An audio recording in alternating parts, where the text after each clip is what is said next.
Fala pessoal, boa noite. Hoje estamos aqui para falar sobre o roadmap da Ethereum e os próximos desafios. A gente estamos entre eu, o Thiago Vilela, o Gustavo, o DeFi Guy, o Rafael Boerari da Crypto 357 e o Igão, analista da Mercúrios, focado em Ethereum, e o Rony, analista do mercado Bitcoin, focado em Ethereum, para falar um pouco mais sobre o roadmap e, nos atualizando. Então, o Igor, você queria falar um pouco sobre o seu background e como você entrou em cripto? Cara, legal. Cara, esse mês completa dois anos que eu tô em cripto, né? Acho que isso tá legal, assim. Eu comecei a me interessar em cripto por conta da mineração de Ethereum mesmo, né? É a história engraçada que eu sempre conto. Descobri que meu computador minerava Ethereum, me dava ali alguns dólares por mês, aí me interessei. Logo depois eu entrei na Mercúrios, aí lá no meio de 2021, finalzinho de maio. Aí, cara, basicamente na Mercúrios eu tô na divisão da Asset, né? Eu trabalho no fundo de investimento da Mercúrios. E aí, minha primeira análise lá na época foi Solana, né? O pessoal até brinca que fiquei conhecido como Solana na época. Só que lá pro final do ano, bem, todo mundo conhece Mercúrio, conhece também o Orlando trabalhava na Mercúrio na época, ele era analista de Ethereum. Ele me passou a análise e eu comecei a fazer a análise desde o final ali de 2021. E começar a acompanhar o case, né? E entre outros projetos. Então, o Ethereum é um case que eu tô tendo mais ou menos um ano e meio aí, né? Pô, é um dos cases mais difíceis, mas ao mesmo tempo mais interessantes de cripto, né? Porque é onde está toda a concentração do valor econômico e as atualizações técnicas não são nada triviais, porque Ethereum é essa máquina orgânica. E é isso, cara. É isso. Ao longo do tempo acabei me especializando um pouco mais em infraestrutura e é o que eu mais gosto de estudar e falar mesmo. Ah, beleza, show de bola. E você, Rony, como é que você começou no mercado? Conta um pouquinho pra gente aqui sobre seu background. Fala pessoal, boa noite aí. Meu nome é Rony, eu trabalho agora, né, como analista lá no mercado Bitcoin, também cobrindo essa parte aí de plataformas de contratos inteligentes, que na prática aí é 80% Ethereum, né, porque, como o Igor falou muito bem, é onde acontece grande parte das atualizações, de grande parte do movimento dos desenvolvedores. Mas eu era Dev Web 2, fazia muita coisa em C Sharp e JavaScript. Aí comecei a estudar uns projetos de uma tecnologia que na época era nova, hoje em dia não, mas uma tal de blockchain aí. Aí comecei a conhecer a palavra de Satoshi, a palavra de Vitalik. Desde então aí me apaixonei também pelo assunto de blockchain, acompanhava muito Mercúrios, acompanhava também a galera lá fora. Aí comecei a fazer uns trabalhinhos para a Messari também por fora, uns relatórios lá que eles tinham um programa de mentoria. E aí conheci depois o André Franco, né, que é um grande expoente do nosso mercado aí. E aí, quando ele foi lá para o mercado Bitcoin, me chamou para a gente fazer essa equipe aí de estudos de cripto aí. Bernard Pedra aí, que é um nosso especialista de NFT, tá ouvindo a gente aí também, parceirão. E aí, desde então, a gente está cobrindo aí também, cada um na sua especialidade, mais ou menos, né? O André fica mais com análise on-chain, de mercado, o Bernard pega NFT, o Luca pega DeFi, e eu fiquei com a parte de contratos inteligentes aí também. Então, basicamente cobrindo isso aí, também é mais ou menos um ano e meio lá no mercado Bitcoin. Mas basicamente isso aí. Pô, show de bola, Rony. Te ver que são backgrounds um pouco diferentes, acabou convergindo no mesmo lugar. Isso é cripto. Então, pessoal, é, queria que vocês começassem aí dando uma visão geral sobre o estado da Ethereum atualmente, sobre as últimas atualizações que rolaram, o Chapela, que foi a conclusão da transição para Stake, né?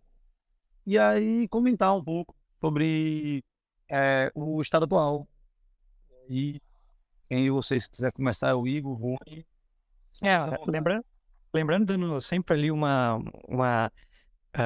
overview, como o Thiago mencionou, explicando, porque o roadmap da Ethereum ela tem várias etapas, né, e uns nomes engraçados, né, o The Merge, que já ocorreu, The Surge, The Scourge, The Verge, e agora tem no final o que eles chamam de Splurge. Mas é lógico que é muito técnico e tal, então gostaria mesmo que o Igor e o Rony desse assim, só um overview do que vai ser essas etapas, né? Quanto tempo pode durar, se é um ano para cada etapa ser concluída, qual é mais ou menos a média, o que vocês acham que vai ser, né, essa continuação da atualização constante que a gente vê na Ethereum.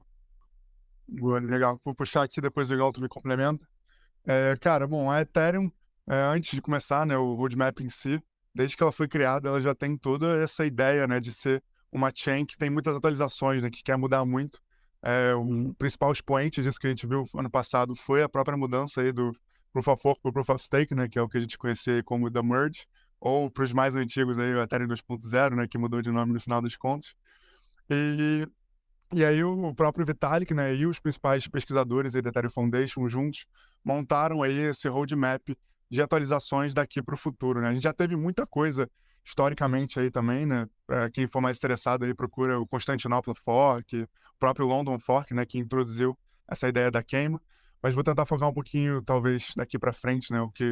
Ou pelo menos do merge para frente, que foi quando a gente começou a ter esse roadmap mais claro aí do que ia ser implementado e quando vai ser implementado. Quando, na verdade, é sempre uma dúvida gigantesca, né? Porque os devs da Ethereum são mestres em atrasar e adiar, como a gente já sabe historicamente. Mas vamos ver se daqui para frente eles começam a seguir os prazos direitinho. Aí, como foi mais ou menos o Chapela, né? O Chapela atrasou 2 semanas, mas 2 semanas é bem tranquilo para um fork desse tamanho, né? Mas vamos lá.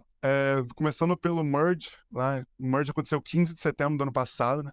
Depois de anos aí de preparação, né? A Beacon Chain já tinha sido introduzida na rede da Ethereum em novembro de 2021, né? Então, quase 2 anos que a gente já tinha a Beacon Chain rodando, já podia fazer os depósitos de Ether lá, montar os validadores, não podia ter os saques, né? A gente viu que depois que foi a Chapela que resolveu esse problema, mas vamos chegar lá.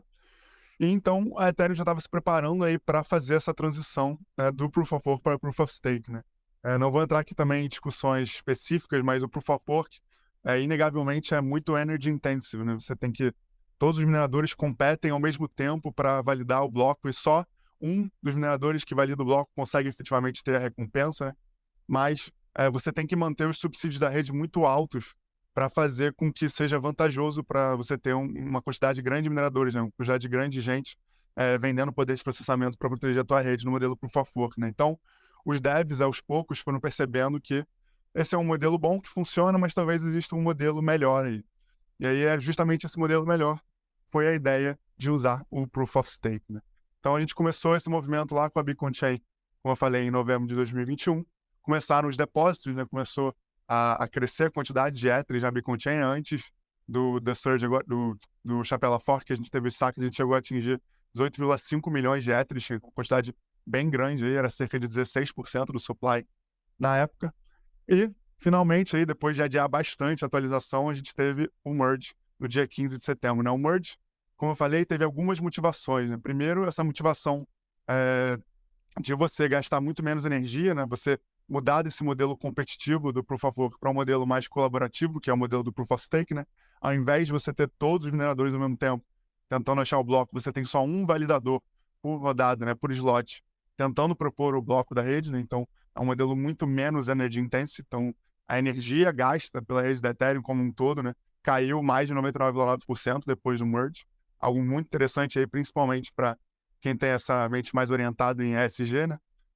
Além disso, a gente teve também, obviamente, um interesse econômico, né? Você não teria mais que pagar as recompensas, né, da Coinbase para os mineradores. Você tem que pagar agora só a recompensa dos validadores do modelo Proof of Stake, que é, obviamente, um valor muito menor, né? Você tem que ter uma emissão muito menor por parte do blockchain para compensar o cara que só trava o ativo no contrato inteligente para fazer validação, né? Ao invés de ter que investir todo um dinheiro em máquinas de hardware de mineração, em contratos de energia elétrica caríssimos, em manutenção de todas essas fazendas industriais de mineração, né? Tudo isso agora você compensou com uma emissão muito menor no modelo Proof of Stake. Então esse foi um objetivo econômico muito mais interessante também, né? Além de, obviamente, você agora incentivar o próprio validador a comprar Ether, né? Para você se tornar um validador da rede, você tem que simplesmente comprar Ether e montar o teu validador lá, ou com 32 Ethers, ou fazendo o staking aí via algum ente centralizado ou descentralizado. Muito mais simples do que você efetivamente montar uma fazendinha de mineração, né? Como o Igor falou, eu também minerava Ether lá no início, né? Tinha 2 GPUzinhas aqui em casa, bem caseiro mesmo, mas obviamente tinha que participar de uma pool, né? Algo que é muito mais complexo do que simplesmente você só depositar os teus Ethers lá no contrato lá da Lido e eles gerenciarem tudo para você, como é hoje em dia, muito mais simples. E aí o terceiro motivo, que é mais interessante para a parte técnica, é justamente a separação das responsabilidades das chains, né? Antigamente a gente tinha a atual Execution Layer executando todas as tarefas da rede da Ethereum, né? Tanto validação de transação, quanto execução de função de contrato inteligente, consenso entre os nós. Agora você tem essas responsabilidades divididas entre o que a gente conhece como a camada de execução e a camada de consenso. Então, você pode, e na verdade os devs da Ethereum já estão se aproveitando disso, para fazer atualizações em só uma dessas duas, né? A própria IP 4844, que a gente vai falar um pouquinho mais para frente, quando falar do Concun Fork, se aproveita disso. Ele faz muitas mudanças, principalmente na camada de consenso, para depois fazer as mudanças ajustadas na camada de execução, lá no The Surge. Então, é muito positivo aí essa atualização do ponto de vista técnico também, né? Mas o merge efetivamente acabou lá no dia 15 de setembro, como a gente falou, mas faltou um detalhezinho, né? Um detalhe muito importante, principalmente para quem estava precisando de liquidez. Esse detalhe era permitir os saques aí dos Ethers que foram depositados como validadores e também os que foram obtidos como recompensa ao longo de todos esses quase 2 anos aí que a gente estava rodando a Beacon Chain, né? Então, isso só veio acontecer agora, né, dia 12 de abril, exatamente um mês atrás, um pouquinho menos de um mês atrás, quando a gente teve a última atualização da Ethereum, que foi o Chapela Fork, né? Os nomes das atualizações da Ethereum são engraçados, né? Eles têm um nome para camada de execução e um nome para camada de consenso. Então era Xangai, né? Sempre nome de cidades para camada de execução e nomes de estrelas para camada de consenso. E era Xangai e Capela, e eles juntam em uma coisa só que eles chamam de Chapela, né? Assim como o Cancun, na verdade, é só um dos nomes, né? Cancun e Deneb, que juntos viram o Dencun Fork, que deve acontecer aí até o final do ano, conforme os desenvolvedores falaram ali nas últimas reuniões. Na verdade, eles ainda estão definindo todo o escopo aí do que vai ser implementado, o que não vai ser implementado. Então a gente não tem uma data definida aí para quando que vai ser esse fork, mas foi prometido que vai ser ainda esse ano.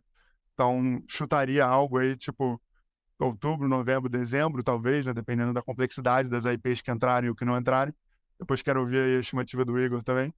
Mas vai ser algo nessa linha, né? Além de permitir os saques, né? Que foi a IP, que foi o carro-chefe do Chapela, a gente também teve algumas atualizações menores, né? E aí eu quero chamar a atenção para uma em específico, que foi o Deprecate Self-Destruct, né? A EVM, do jeito que ela funciona hoje em dia, ela tem vários códigos de operação básicos, que a gente conhece como opcodes. No limite, todo o contrato inteligente é só uma mega execução de diversas combinações de todas essas operações básicas. E aí uma das IPs que a gente botou também na chapela junto com a IP dos saques da Beacon Chain foi justamente uma IP que avisava que um desses opcodes aí vai mudar, que é esse opcode chamado Self-Destruct, né? E aí o link que eu quero fazer com o Cancun é justamente esse ponto. Agora no Cancun, a gente já tem aprovada para ser implementada essa IP que vai mudar o comportamento do Self-Destruct, né? IP 6780, beleza? Isso é interessante. Aí a gente também já teve outras 3 IPs confirmadas para esse fork, né? Obviamente a 4844, que é a mais esperada aí há muitos anos por toda a rede da Ethereum, né? O Ethereum tem um grandíssimo problema até hoje em dia, que é a escalabilidade, né? Obviamente, por causa do trilema aí, a gente não abre mão de segurança, a gente não abre mão de centralização, a gente abre mão até hoje em dia da escalabilidade, né? Tanto que a gente está vendo agora, justamente nesses últimos dias, por causa desse surto aí de meme coins, um grande pico de gas, então tá totalmente inviável fazer transação na rede da Ethereum, né? Todo mundo que usa aqui na Ethereum consegue sentir esse problema. Então, a 4844 vai vir justamente para começar a resolver esse problema aí, né? Uma ideia técnica interessante, né? Basicamente, eles vão botar um espaço na chain principal reservado para os rollups e vão criar um novo tipo de transação chamado blob, né? Se você não se importa com os detalhes técnicos, pode ignorar tudo isso. Mas esse novo tipo de transação vai poder ser usado pelos rollups para eles postarem as provas que eles executarem as transações nas chains deles de volta na chain principal. E isso tem um potencial enorme de baratear as transações nos rollups, né? Justamente voltando nesse foco rollup cêntrico aí que os devs da Ethereum assumiram nos últimos anos e meses, né? Isso tem um potencial muito grande aí de trazer muitos usuários, né? Porque muita gente hoje em dia não usa a rede da Ethereum justamente por isso, né? É muito caro ainda você fazer transações na rede principal e ainda é relativamente caro você fazer transações nos rollups, mesmo que consideravelmente mais barato que a Layer 1, né? Imagina, se você quiser uma aplicação que tenha microtransações, uma taxa aí de 20, 30 centavos de de dólar equivalente em Ether ainda é um valor muito alto, né? Enfim, eu posso falar um pouquinho mais das outras atualizações depois, mas queria ouvir também aí a opinião do Igão em relação com o fork aí e o roadmap da Ethereum. Show. Cara, aula, né? Mandou muito, Rony. Acho que Aula. você, cara, resumiu bastante da evolução do roadmap da Ethereum. Uma coisa que deu para notar ao longo dos últimos anos, assim, especialmente quando a gente analisa aquela ideia do Ethereum 2.0 e até a organização da rede ao longo do tempo, né? Que eu acho que é um desafio a mais que a Ethereum tem em relação a outras blockchains é que o próprio desenvolvimento ela nunca se deu de uma maneira tão bem organizada. E os times de desenvolvedores da Ethereum, que se dividem aí tanto nos times de desenvolvedores da Ethereum Foundation, quanto os times de client, principalmente, eles têm que aprender a basicamente, cara, conseguir trabalhar de uma maneira em conjunta e tem toda essa dificuldade relacionada ali à aprovação de quais atualizações vão vir para cada uma dos forks que a rede sofre. No passado, o próprio Vitalik, no seu começo, ele já queria implementar a ideia de Proof of Stake, né? Até pelas todas as justificativas, toda a teoria por trás de por que redes Proof of Stake, elas têm um mecanismo de segurança baseado em economia mais interessante que o Proof of Work, principalmente por conta da questão dos incentivos econômicos, né? Nesse caso, o Slash. Só que a transição do Proof of Work para o Proof of Stake, ela foi uma transição muito complicada e no começo basicamente planejava-se construir uma bala de prata, no que basicamente seria uma atualização que ela resolveria todos os problemas. Ela tanto resolveria o problema da transição do Proof of Work para o Proof of Stake, mas ela também resolveria o problema da escalabilidade, que até, cara, pouco menos de 2 anos atrás, e isso ia se dar através do modelo de shardings antigo, que era um modelo de shardings baseado em execução. Então, sem querer entrar muito no detalhe, mas tentando dar ali alguma pincelada, basicamente a gente teria várias blockchains, que seriam basicamente várias Ethereums, que elas funcionariam de maneira paralela, e elas teriam ali um elo comum, que a própria Bitcoin Chain já foi pensada para ser esse elo comum desde a sua concepção, e você teria basicamente, nos primeiros momentos, aproximadamente ali uns 64, mas podendo escalar até para 1024 shards, que seriam basicamente cópias da Ethereum, que as aplicações elas poderiam se instalar e você tiraria a demanda computacional de uma única rede, distribuiria isso ao longo de várias redes, e você teria esse modelo shadeado, né? Só que percebeu-se que isso, além de ser difícil, do ponto de vista de execução, poderia acarretar em vários problemas. Nesse meio tempo, a gente começou a ver um grande desenvolvimento ali, apelo, ganho de narrativa e até entrada de capital no desenvolvimento das segundas camadas. E durante esse intervalo de tempo, a Ethereum percebeu que ela precisava quebrar melhor as suas atualizações e ela tinha que parar de tentar resolver basicamente fazer toda a hard fork, resolver todos os problemas, mas focar no que era prioritário em cada um dos momentos e dar espaço para que um novo grupo de soluções pudesse ajudar a escalar a rede. É uma filosofia que a Yamaguchi, que é uma das executivas da Ethereum Foundation, ela costuma utilizar, que é a filosofia da subtração, né? Então a Ethereum, em vez de querer resolver todos os problemas, ela poderia focar em só resolver os problemas que realmente importavam e dando espaço para que outros times pudessem resolver o problema tanto de escalabilidade quanto outros possíveis problemas que a rede poderia ter. Por conta disso, lá no final de 2021, a gente começou a ter meio que um desenho melhor de como que o desenvolvimento da Ethereum iria se dar. E aí você, basicamente, o Vitalik vem com o roadmap, né, que é exatamente esse que o DeFi Guy mandou aqui no chat, com essas fases, né, e cada uma das fases ela seria basicamente responsável por resolver um problema específico, né, da rede através de várias atualizações. Uma coisa que eu acho legal salientar é que desde o início o Vitalik falava que essas fases elas não seriam sequenciais, mas sim elas são paralelas. Então a gente não espera uma etapa terminar para ir para outra. A próxima etapa ela já está sendo inclusive pesquisada, desenvolvida e testada para que a gente possa ganhar tração no desenvolvimento da Ethereum. Por que eu acho isso interessante? Porque basicamente a maior dificuldade que eu enxergava no desenvolvimento da rede, principalmente no ano passado, desculpa, em 2021, mas no começo de 2022 também, é que, como eu falei, eram várias equipes de desenvolvedores totalmente diferentes, tendo que trabalhar de maneira conjunta. Isso tem uma dificuldade do ponto de vista de projeto mesmo, porque afinal você está descentralizando muito o trabalho e você tem que chegar num acordo social mesmo entre esses agentes, tanto que quem acompanha as IPs da Ethereum geralmente vê, cara, que uma equipe de cliente defende a entrada de um IP, outra equipe fala que não tá pronta para entrar um IP, então não é algo tão trivial. Só que depois do The Merge, o que foi, cara, sentido, acho que por todo mundo, acho que o Rony deve ter sentido isso, cara, eu senti isso, conversei com alguma galera de fora que sentiu isso, parece que o desenvolvimento da Ethereum foi ficando um negócio mais liso, porque os desenvolvedores, eles aprenderam a trabalhar de maneira conjunta e conseguiram segmentar melhor quem seria responsável por cada uma dessas etapas. A própria elaboração do The Merge, que o Rony muito bem explicou, né? Basicamente hoje a Ethereum ela é a comunicação de duas blockchains, uma especializada ali na execução e uma outra ali só para consenso.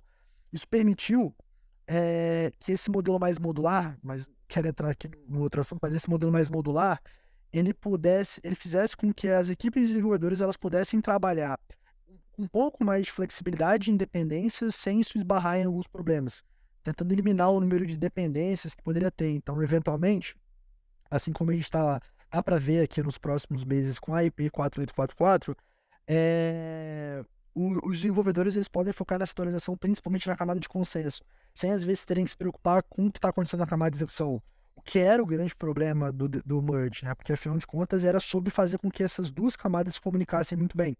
Então, o que eu tenho sentido, cara, nesses últimos meses é que a equipe da Ethereum ela aprendeu a trabalhar melhor e ela tá mais claro o que eles estão se propondo a entregar, até mesmo quando eles estão se propondo a entregar e quem são os responsáveis por isso, porque como eu falei, a gente tem basicamente pesquisadores da Ethereum Foundation em cada uma dessas etapas, dessas 6 etapas do roadmap, e talvez tá um pouco mais claro. A própria atualização da chapela, ela era uma atualização que no começo do ano se esperava-se ali para o final de março, atrasou-se, mas lançou-se logo em abril. Isso porque quem estava acompanhando as atualizações via que os desenvolvedores eles estavam com mais confiança de fazer a entrega. E tem um outro ponto também que o merge ele foi um grande divisor de águas do ponto de vista de testes da Ethereum. A Ethereum conseguiu desenvolver várias ferramentas que aprimorou muito a maneira como eles lançam as atualizações da rede. Um exemplo claro disso são Shadow Forks, principalmente, porque que basicamente são clones ali de uma blockchain que a gente deseja fazer uma atualização de uma maneira bem simplificada. Isso facilitou para que, cara, qualquer atualização que resolvesse ser testada, ela fosse feita de uma maneira muito mais rápida.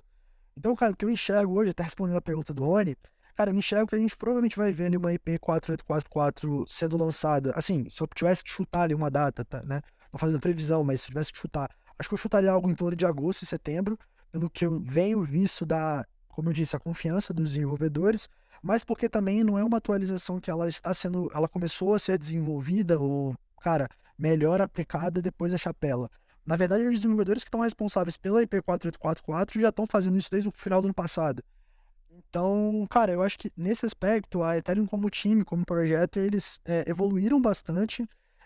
E o que a gente tinha no passado, que era essa imprevisibilidade em relação às atualizações, eu acho que cada vez menos a gente vai ter isso, porque eles aprenderam qual que é a regra do jogo no que se diz respeito a desenvolvimento e o que é importante entregar para a rede em cada um dos momentos, sabe?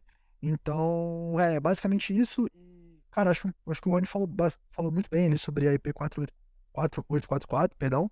Mas, cara, é basicamente essa ideia de não fazer aquele modelo de sharding de execução, como eu comentei anteriormente, e fazer, na verdade, um modelo de disponibilização do espaço do bloco específico para disponibilização de data mesmo, né? Que aí entra toda na discussão de modularização e data availability layer, etc. Mas que permite você, cara, gerar uma flexibilidade e mesmo uma exclusividade para que as Layer 2 elas tenham um espaço ali dentro da Ethereum sem precisar competir com outros tipos de aplicação. Isso tende a ser refletido no usuário final como, cara, barateamento das taxas, porque hoje as Layer 2 elas têm um local que elas têm que depositar as transações e obviamente isso tem um custo, e a ideia é que isso seja jogado para um outro ambiente. E a 4844, eu não vou dizer que ela é um Frankenstein ou que ela é um migué, assim, né? Mas ela é o princípio do que a gente vai ver no futuro, que é o modelo final de Duck Sharding, que é o modelo na qual as informações que vão estar nesse espaço do bloco, elas vão poder ser quebradas, de uma maneira que os nodes, os validadores Ethereum, eles não vão precisar, cada um dos nodes, terem todas as informações. Eles vão, através de uma matemática ali muito complexa, mas a ideia surge de um princípio o nome é Data Availability Sampling, que basicamente os nodes eles vão poder guardar uma parte da informação, Só que como tem muitos validadores na rede, esses caras, eles conseguem conversar de uma maneira que a gente sempre consiga ter todo o estado salvo quando a gente não olha para o conjunto da rede como um todo.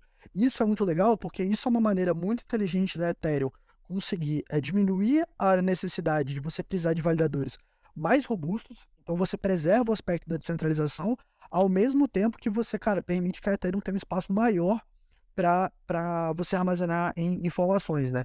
Então, é uma das grandes sacadas e um dos grandes pivôs que eu acho que quando o time da Ethereum mudou em não fazer mais o sharding de execução e resolver fazer o sharding através desse modelo, eu acho que isso facilitou muito, acelerou muito o desenvolvimento da rede. Boa. Eu acho que é legal fazer esse paralelo, Igor, puxando ali o gancho de que a Ethereum deu uma pivotada na estrutura de escalabilidade, né? Antes eles poderiam fazer um sharding de execução, que, querendo ou não, é algo semelhante à estrutura que a gente tem hoje da Polkadot, que você faz meio que um sharding heterogêneo e você tem uma relay chain que conecta todas essas parachains que executam em paralelo, né? Então, tanto é que foi quase que uma disputa entre o próprio Gavin e o Vitalik lá no começo do Ethereum de qual que seria a melhor solução de escalabilidade. E aí você mencionou também nessa explicação que que os rollups eles vão ter acesso a uma espécie de um fee market não universal, ou seja, vai ter tipo uma main pool diferente para esses rollups com espaço específico, né? Porque hoje o maior custo dos rollups é o que a gente chama de call data. Então, quando os rollups fazem todas essas transações, eles enviam esses dados para Ethereum e 92% do custo hoje deles é isso. E com essa atualização do que o Igor mencionou, você diminuiria bastante o custo e a margem de lucro desses rollups aumentaria bastante, né? Mas assim, o que vocês acham nessa visão de longo prazo, se a Ethereum pivotando e talvez até aumentando a complexidade desse sistema, você acha que talvez uma visão mais monolítica, por exemplo, uma Solana que consegue isolar, por exemplo, a Solana fez uma atualização interessante que ela consegue isolar os gas por cada contrato. Então, você não precisaria quebrar a rede em várias mini-redes. Então, será que, por exemplo, essa narrativa de você conseguir isolar o gas, isolar as transações por contrato e não ter que quebrar a blockchain em vários shards, seja na execução ou em consenso, o que vocês acham que pode ser uma competição nesse sentido de solução? Posso puxar aqui, Rony? Show. Cara, legal, muito boa pergunta. Até só, acho que um ponto que eu esqueci da IP 4344 também, que é legal comentar, mas eu já te respondo, de Fagai. É que assim, um aspecto legal desse espaço de bloco é que ele também vai ser temporário para essas soluções. Então, os dados que forem armazenados lá, eles não vão ficar disponíveis na rede por muito tempo. Eles vão ter um período ali, basicamente, para eles poderem ser acessados pelos agentes que têm interesse. Isso, inclusive, é um dos motivos pelos quais eles vão ser mais baratos do que a gente vê hoje, né? Eu acho que também essa é uma jogada inteligente, porque não necessariamente a gente precisa que o dado ele permaneie na rede por um bom tempo. Mas respondendo sua pergunta, cara, e assim, não é algo que eu tenho totalmente construído. Uma das minhas contrateses em relação ao Ethereum é débito técnico e complexidade, é aquele bicho que pode estar toda hora tendo que tampar um tipo de buraco. Só que eu acho que a Ethereum, invariavelmente, ela tá jogando um jogo diferente, apesar que eu acho que modularidade para ela é o futuro, para que ela continue como uma solução viável, porque o efeito rede que ela criou no aspecto de segurança, robustez e solidificação é algo bem difícil de se alcançar mesmo. Eu acho que leva tempo e isso é um mérito que eles tiveram por ter sido pioneiros. Então hoje a gente vê inclusive protocolos, né, que basicamente querem exportar a segurança da Ethereum para outras redes através do staking que a Ethereum tem. Então assim, eu acho que a Ethereum invariavelmente ela joga um jogo bem diferente das outras aplicações, tá? Por conta dessa questão dos aspectos que não necessariamente são aspectos tecnológicos que ela criou. Principalmente comunidade, grupo de desenvolvedores, expertise, segurança, efeito rede, nome constitucional e etc. Mas eu acho que invariavelmente o modelo vencedor para Ethereum é o modelo modular, não tinha como se manter o modelo monolítico. Eu acho que ainda o modelo monolítico ele é um modelo que ele vai ter espaço, mas eu acho que Provavelmente a gente deve ver uma, duas soluções vingando nesse modelo. Eu acho que nesse aspecto a Solana, sem dúvida, ela é uma grande, um grande player concorrendo, porque por mais que hoje a gente já tenha soluções monolíticas que aparentam ter tecnologias melhores, eu também considero que a Solana vem criando, assim como a Ethereum criou esse aspecto não necessariamente tecnológico, acho que a Solana também vem criado. Eu acho que a gente tem um grupo de soluções ali que elas vieram de fábrica já com uma tecnologia mais interessante, como é o caso de Cosmos ou Polkadot, mas que são tecnologias que elas vão demorar ainda um tempo para poder alcançar esses aspectos intangíveis que eu mencionei da Ethereum, tá? Eu acho que, inclusive, a gente tem um debate que é pouco comentado. Eu brinco muito aqui no Mercúrio que, cara, é o papo que eu mais gosto de conversar, porque eu acho que, cara, é um grande quadro branco, cara, para a gente pensar em como vão ser os modelos de arquitetura de blockchain. Eu acho que a gente, na verdade, nos próximos 3, 4, 5 anos, o que a gente vai ver é cripto ainda se descobrindo muito quais são as fórmulas legais para cada um tipo de aplicação. Então, hoje já existe, por exemplo, cara, aplicações que você usa um aspecto da Ethereum no que se diz respeito à segurança, por exemplo, o consenso ou o settlement, e você usa a execução de um ecossistema completamente diferente, como é o caso da Cosmos, e você vai montando esses Legos que no final do dia, quando a gente falar de adoção mainstream, o usuário não vai saber muito bem quais tecnologias ele vai estar interagindo.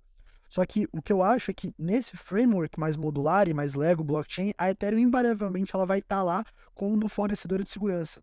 Porque, como eu disse, é muito difícil chegar ao nível que ela chegou. E eu não estou falando nem da Ethereum como tecnologia, como ecossistema, eu estou falando da representatividade do token Ether mesmo. Eu acho que virou algo muito grande.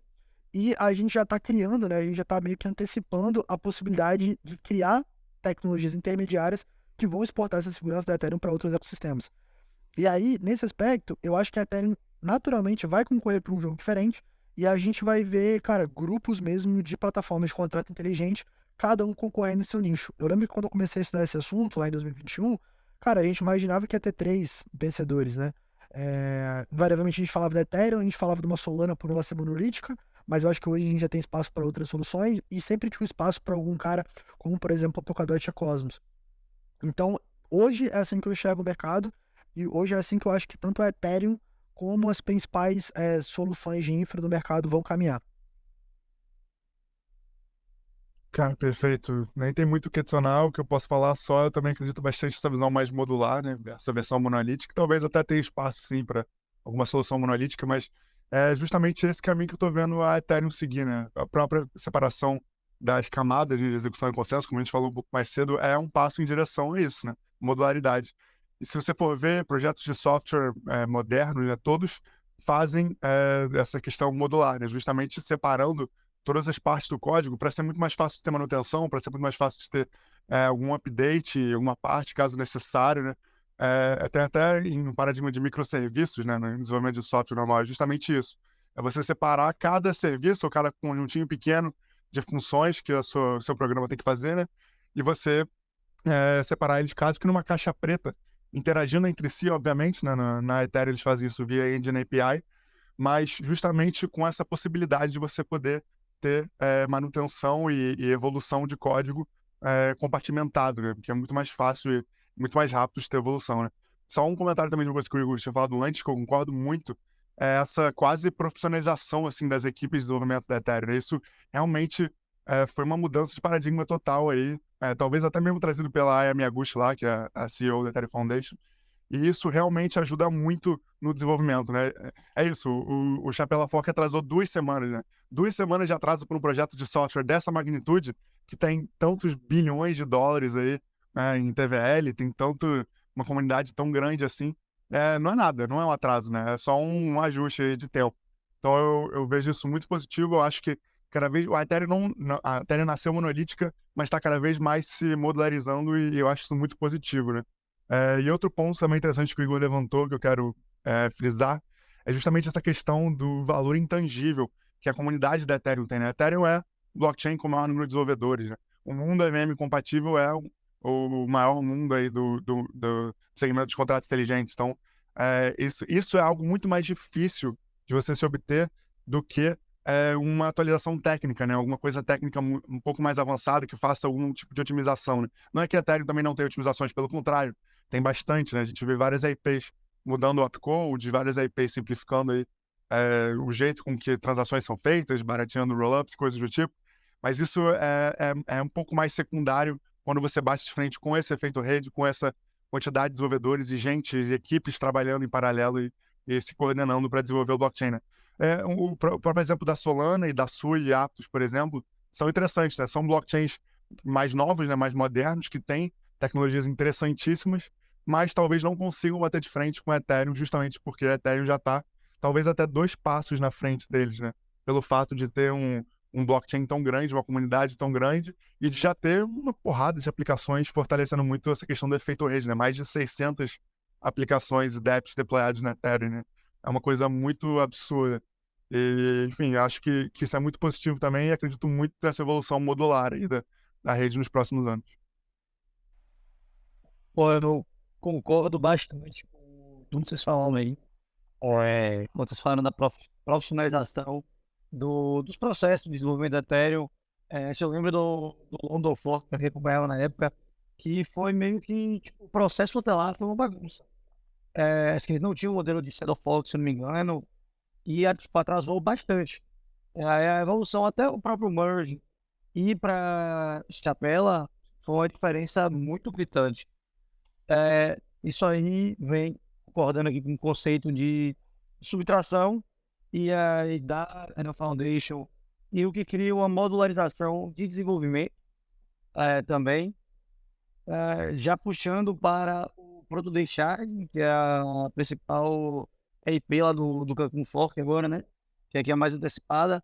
Como o Igor falou, lá no final do ano passado, alguns desenvolvedores já estavam praticamente pronta a solução. Isso aí, muito antes de acontecer o Chapela. Então, é de se esperar realmente que a próxima atualização deva ocorrer tranquila e num prazo bem pré-definido.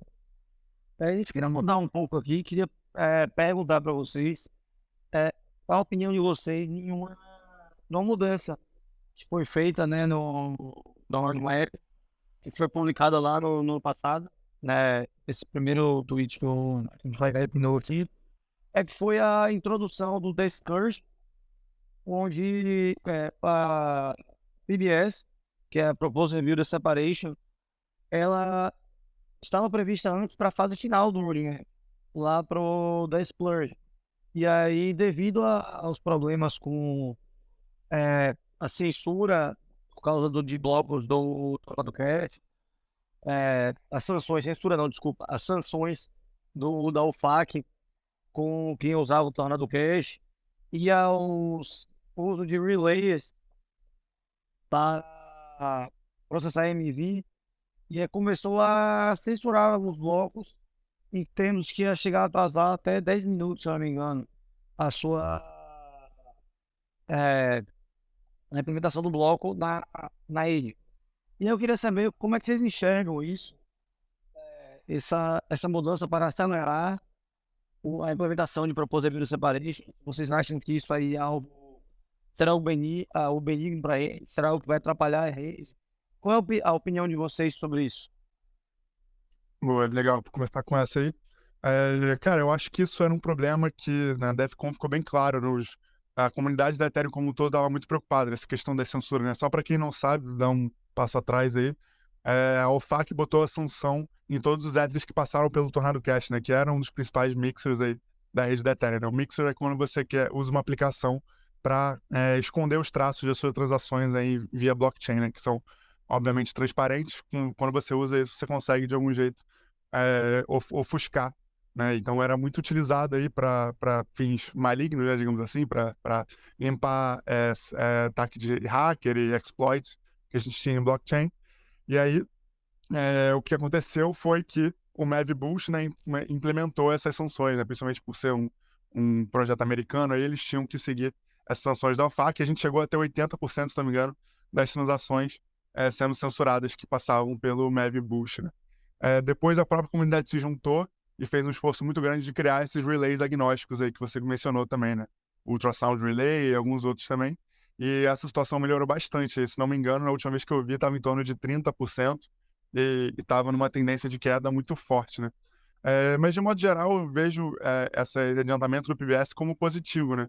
A gente já tinha visto na própria DevCon alguns estudos que mostravam resultados parciais aí de como teria sido a implementação do PBS e quais seriam os impactos disso no blockchain de modo geral. E eu lembro que eram resultados majoritariamente positivos, né? Eu acho que até por isso também que eles decidiram adiantar essa implementação. Mas, de novo, como o Igor falou também, essas etapas do roadmap não são sequenciais, né? Elas são totalmente paralelas. Enquanto a gente estava tendo desenvolvimento do Merge, já estava tendo desenvolvimento da IP 4844, né? Eu lembro até na própria DevCon, vários devs lá discutindo como deveria ser a implementação e testando nas máquinas dele. Então, eu acho que, de modo geral, né, os projetos que já estão trabalhando com isso estão evoluindo bastante e pode vir a ser aí uma solução para o problema do MEV, sim, apesar de que faltam mais testes, né? Esse é o ponto e, obviamente, isso não vai ser implementado agora, né? A gente tem outras etapas e diversas outras IPs que vão entrar antes, mas vejo com bons olhos aí, a princípio, esse adiantamento no roadmap.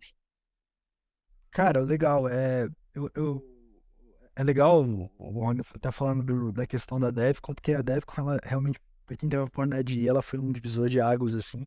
E deu pra notar uma coisa, né? Eu lembro que tava eu e o Thiago, a gente tava andando lá, né, Thiagão, trocando ideia com alguns devs, e uma pergunta que a gente fazia pra todos eles era, cara, o que é legal ver no mercado nesse final de ano próximo? E, cara, foi unânime, assim, do aspecto técnico você tem que olhar a IP 4844, mas o aspecto econômico, sem dúvida, a MEV e vai continuar sendo, acho que a maior questão econômica, que é para onde o dinheiro ele eventualmente vai fluir e vai estar ali parte do mercado. A questão de MEV, ela era uma questão que ela já era, digamos assim, antecipada por alguns analistas. Eu acho que quem acabou sendo pioneiro nisso aí foi a Paradigm, porque eles já vinham desenvolvendo, estudando e investindo tanto em soluções de MEV, como tentando desenhar esses modelos, esses mapas mentais para entender como isso iria acontecer. Só que não esperava-se que isso ia ser tão agressivo, principalmente depois do merge.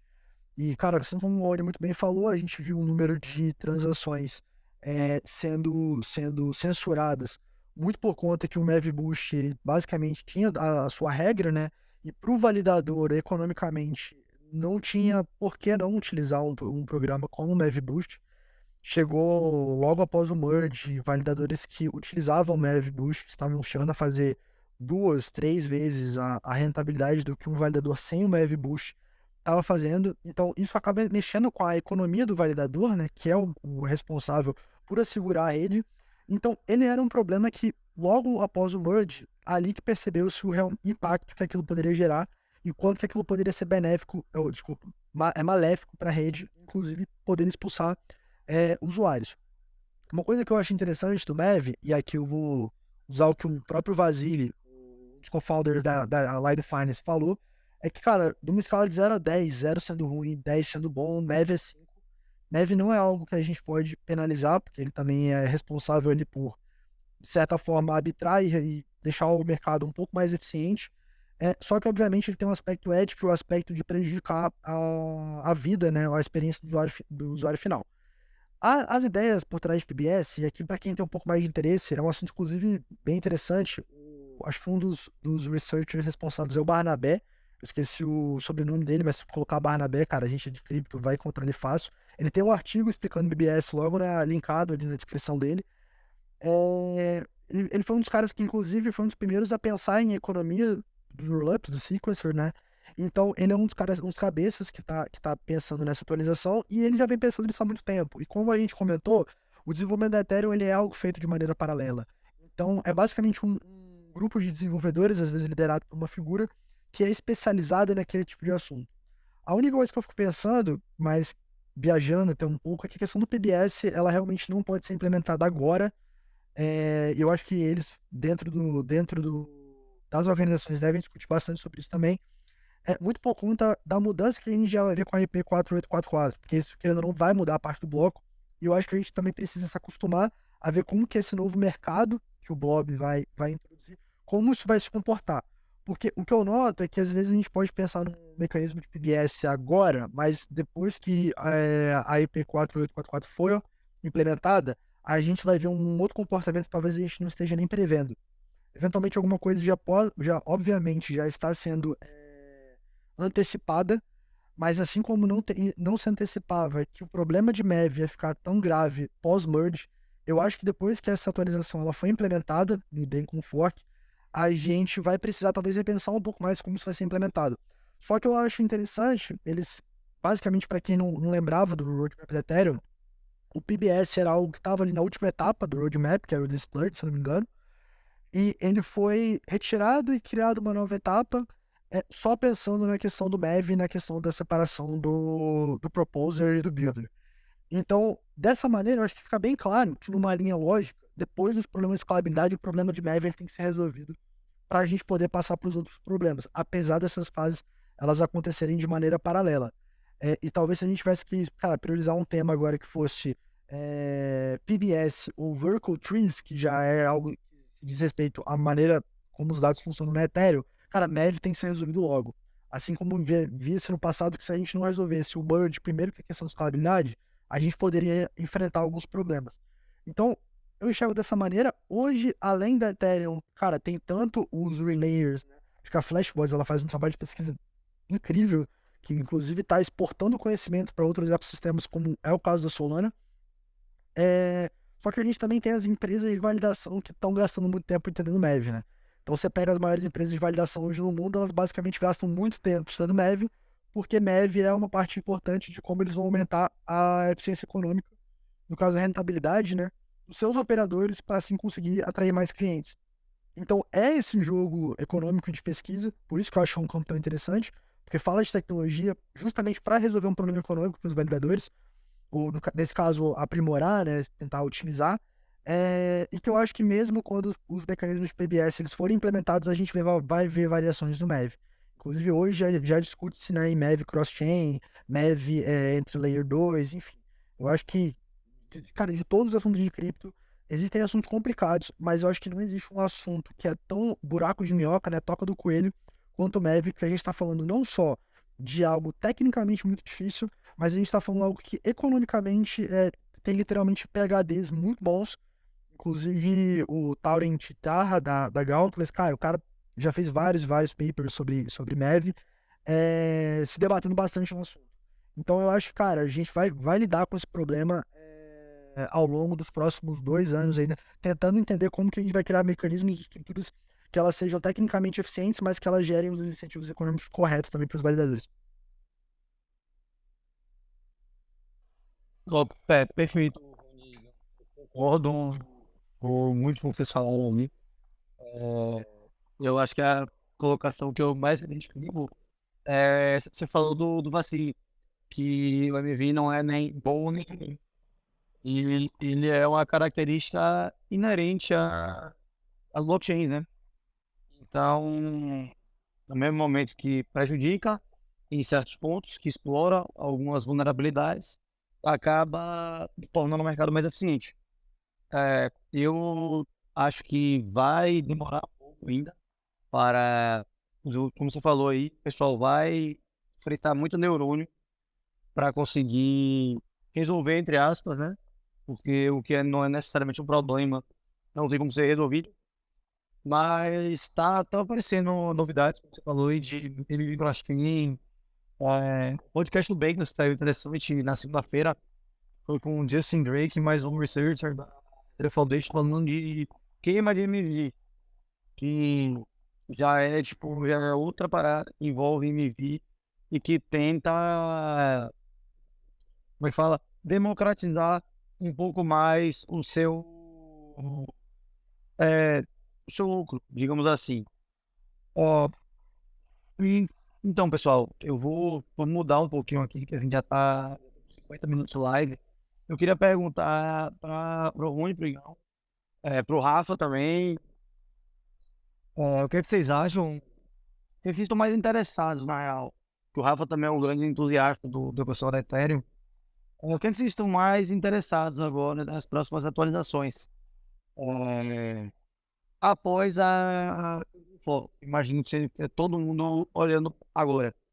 Então, entre os próximos tópicos de interesse aí, o que é que vocês estão mais de olho, né, do ponto de vista do roadmap da Ethereum atualmente? Cara, posso puxar aqui ou você vai, Rony? Deixa eu. Adoro esse joinha, velho. É, Cara, eu acho que depois da EP4 844, eu acho que a gente ainda vai ter que dar uma atenção no modelo de Danksharding, tá? Que é o modelo completo. Eu acho que esse sim talvez vai demorar um pouco mais para ser implementado.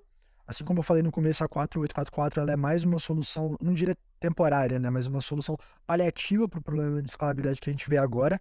Mas eu acho que Danksharding no seu modelo completo ele é muito importante para até para poder, cara, manter a descentralização da rede. Hoje a gente já vê projetos que inclusive já estão tentando correr por fora. Eu gosto muito de citar o caso da Celestia, porque foi ela que introduz o conceito de modularização. Então, eu acho que olhar projetos que vão ajudar a escalar Ethereum, além da questão da camada de execução, como é o caso das Layer 2, é muito interessante, porque assim como a AIA fala de subtração, a Ethereum não precisa lidar com todos os problemas, eu acho que vai ter um grupo de soluções que vai buscar escalar Ethereum de uma outra maneira. E essas soluções que vão trabalhar com Data Availability, elas vão ser soluções que elas podem, de fato, serem mais um alicerce ali da indústria, né, para criar soluções interessantes. Então, eu estaria olhando isso também. Isso não tira o peso de que a Ethereum ela vai ter que escalar na sua camada base. Então, eu acho que o próximo grupo de atualizações, né, o The Verge, que ele inclusive já vem sendo estudado, eu esqueci o nome agora do desenvolvedor que ele fala bastante sobre Vertical Trees. Eu não parei para olhar a fundo ainda, porque eu, obviamente, estou bem focado na 4844, mas no futuro eu quero parar para entender um pouco melhor quanto isso pode se traduzir em eficiência de memória, como isso pode se traduzir, cara, em escalabilidade, etc. Para mim ainda tá um pouco nebuloso, mas eu olharia para isso porque eu acho que durante esses últimos meses, imaginou-se que a Ethereum não fosse escalar mais na sua camada base, mas ela vai através dessas atualizações. Inclusive, cara, o próprio exemplo que o Rony citou no começo, da Self-Destruction e de outras IPs que pouco se fala, elas são maneiras de deixar a máquina da EVM mais, cara, performática, eficiente, principalmente para os desenvolvedores.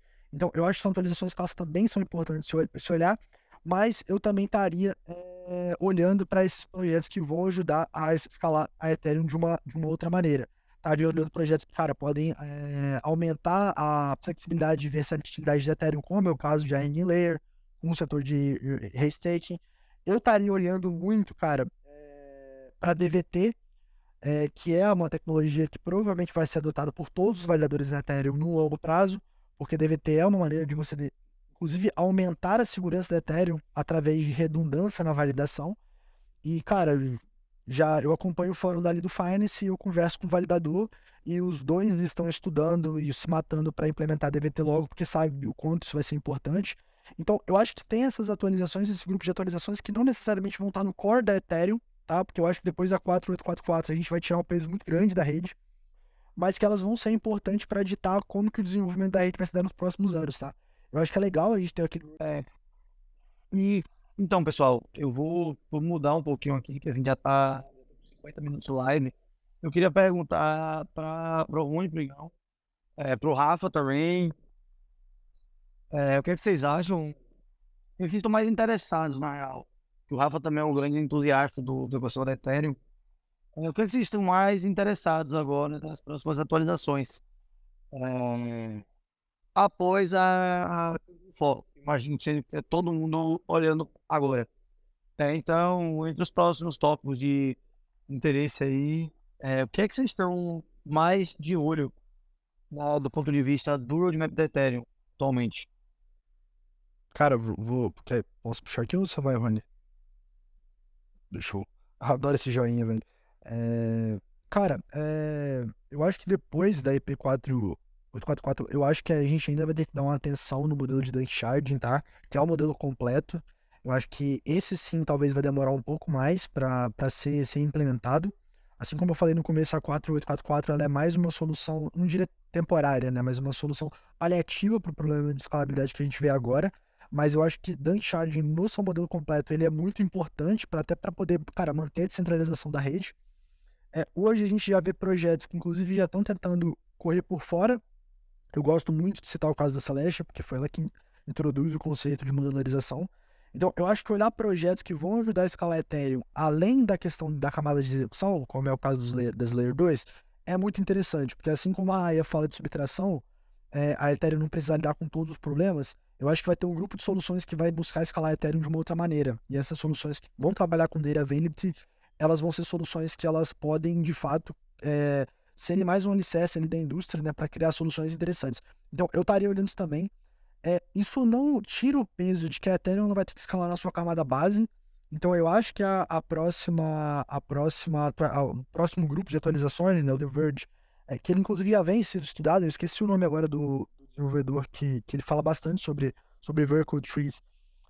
Eu não parei para olhar a fundo ainda, porque eu, obviamente, estou bem focado na 4844, mas no futuro eu quero parar para entender um pouco melhor quanto isso pode se traduzir em eficiência de memória, como isso pode se traduzir, cara, em escalabilidade, etc. Para mim ainda tá um pouco nebuloso, mas eu olharia para isso porque eu acho que durante esses últimos meses, imaginou-se que a Ethereum não fosse escalar mais na sua camada base, mas ela vai através dessas atualizações. Inclusive, cara, o próprio exemplo que o Rony citou no começo, da Self-Destruction e de outras IPs que pouco se fala, elas são maneiras de deixar a máquina da EVM mais, cara, performática, eficiente, principalmente para os desenvolvedores. Então, eu acho que são atualizações que elas também são importantes se olhar, mas eu também estaria olhando para esses projetos que vão ajudar a escalar a Ethereum de uma outra maneira. Estaria olhando projetos que, cara, podem aumentar a flexibilidade e versatilidade da Ethereum, como é o caso de Hanging Layer, com o setor de restaking. Eu estaria olhando muito, cara, para DVT, que é uma tecnologia que provavelmente vai ser adotada por todos os valiadores na Ethereum no longo prazo, porque DVT é uma maneira de você, inclusive, aumentar a segurança da Ethereum através de redundância na validação. E, cara, eu acompanho o fórum da Lido Finance e eu converso com o validador e os dois estão estudando e se matando para implementar DVT logo, porque sabe o quanto isso vai ser importante. Então, eu acho que tem essas atualizações, esse grupo de atualizações que não necessariamente vão estar no core da Ethereum, tá? Porque eu acho que depois da 4844 a gente vai tirar um peso muito grande da rede, mas que elas vão ser importantes para ditar como que o desenvolvimento da rede vai se dar nos próximos anos, tá? Eu acho que é legal a gente ter aquele roadmap da Vitalik, que eu acho que é um norte muito bom, mas eu acho que novos problemas, novas soluções vão aparecer e vários daqueles bloquinhos que o Vitalik colocou agora, pode ser que eles inclusive deixem de existir porque uma nova solução pode resolver esse problema. Assim como lá atrás, os rollups eles vieram para poder tirar a carga computacional da Ethereum através de uma camada de execução própria, né? Então, esse é mais ou menos, eu sei que é bastante coisa, assim, mas eu acho que é isso para onde eu estaria olhando. Eu acho que, inclusive, depois da 4844 a gente vai ter mais coisa para olhar e vai ser um pouco mais complexo a gente entender para onde esse organismo vivo que é Ethereum vai caminhar, né? Cara, legal. Eu vou dar uma roubadinha, vou falar de duas coisas, mas aqui uma já está meio que implementada, né? Primeiro é a EP, a antiga EP 4337, que virou um padrão ERC, né? Que é o que implementa a Count Abstraction na Ethereum, né? Se o maior problema da Ethereum hoje em dia é a escalabilidade, talvez o segundo maior seja justamente a burocracia que é você usar o blockchain, né? E aí o Count Abstraction vai resolver muitos desses problemas, né? Já está resolvendo, né? Porque já existe o padrão, foi criado agora há pouco, mas ainda não vejo muita utilidade, né? Eu vejo a Arjan, que é uma wallet usando, mas não vejo ainda muitos aplicativos usando, então o que eu quero acompanhar nos próximos meses é justamente quem vai implementar e como vai ser implementado essa questão do Account Abstraction, né? Só para quem não sabe, Account Abstraction é você vai mudar o jeito com que as contas funcionam na rede da Ethereum. Em vez de você ter lá a chave privada, lá as 12 palavras, você ter que fazer a custódia disso, e se você perder, você não tem acesso nenhum à tua conta, você vai tornar isso muito mais flexível, tornando a sua conta um smart contract, né? Então você vai poder programar a sua conta, e isso abre espaço para 1 milhão de aplicações interessantes, né? Por exemplo, se você perder suas chaves privadas, se você, antes de perder, né, obviamente, tiver escrito um código lá usando a Account Abstraction, você pode, por exemplo, transferir os seus fundos mesmo sem ter acesso à tua chave privada para outra carteira, né? Você pode, por exemplo, melhorar muito a questão do UX em diversas aplicações. Então, se tu vai jogar um game on-chain, aí você tem que ir lá, tem que aprovar 15, 30 vezes cada uma das ações lá na tua MetaMask para poder prosseguir. O Account Abstraction você consegue resolver isso, né? Outra coisa, transação subsidiada, né? Com gás subsidiado. Isso também é muito interessante para quando você vai onboardar pessoas novas, né? O cara nem sabe que ele tem que comprar Ether para pagar o gas para conseguir fazer a transação. Se você tiver a possibilidade da aplicação, talvez, pagar uma ou duas transações pro cara quando ele está iniciando, talvez você consiga abordar um número muito maior de pessoas, né? Então eu acho esse um primeiro ponto interessante para ficar de olho aí nos próximos tempos, é como vão ser as implementações desse padrão ERC aí. E outra coisa também que eles tiraram do Cancun Fork nas últimas reuniões, mas é uma atualização interessante, são as atualizações associadas à EVM, a EVM Object Format, né, conhecida como EOF. É um conjunto de umas 5 ou 6 IPs que vão mudar alguns dos opcodes da EVM, né? Ou seja, como que a EVM funciona por debaixo dos panos, né? Isso também é interessante porque vai otimizar a parte técnica de como que os smart contracts funcionam, vai tornar eles mais baratos também. Você vai ter novas possibilidades de executar as funções dentro dos smart contracts. E isso aí já estava em discussão há um bom tempo também. Entrou em discussão para entrar no Cancun Fork, mas os devs já decidiram que não vai entrar, né? Decidiram que vai ficar aí provavelmente para o próximo fork. Então, eu imagino que ano que vem a gente vai ver alguma atualização nessa frente aí de EVM Object Format. E também quero acompanhar isso bastante de perto aí para ver quanto que vai melhorar, quanto que vai otimizar o camada base da Ethereum mesmo. Show de bola, Rony. Rafa, se quer passar a sua visão de PyGuy, eu posso começar aqui também. Sobre a Account Abstraction, fizemos um Space, inclusive, nosso segundo Space foi sobre isso. Afinou aqui na tela. Para quem não domina muito sobre o assunto e tiver curiosidade para entender melhor, dá uma conferida lá. E eu concordo com eu acho que é o RC 4337, né? Que é a padrão de contrato inteligente de Account Abstraction. É o que eu tô mais interessado, porque como ele falou, é o segundo maior problema da Ethereum hoje, porém é o maior problema de cripto. É o problema do UX. Então, a Account Abstraction é como a gente consegue atingir as massas, fazendo pessoas que não estão na tabela de cripto usem a tecnologia blockchain sem precisar estar passando por toda aquela parte chata de você setar o wallet, tem que botar a ETH na carteira, tem que aprovar o token, aprovar outro token, todo aquele processo chato que nós sabemos como funciona. Queria fazer só um comentário curioso sobre a função do Self-Destruct. E a Polygon, o ZKVM, eles já desenvolveram a sua solução, a sua máquina virtual sem essa função. Foi só uma curiosidade mesmo, um complemento de que alguns rollups EVM, mesmo sendo compatível, praticamente equivalentes, eles estão trabalhando em alguma melhorias virtual, independente do Ethereum já ter implementado ou não.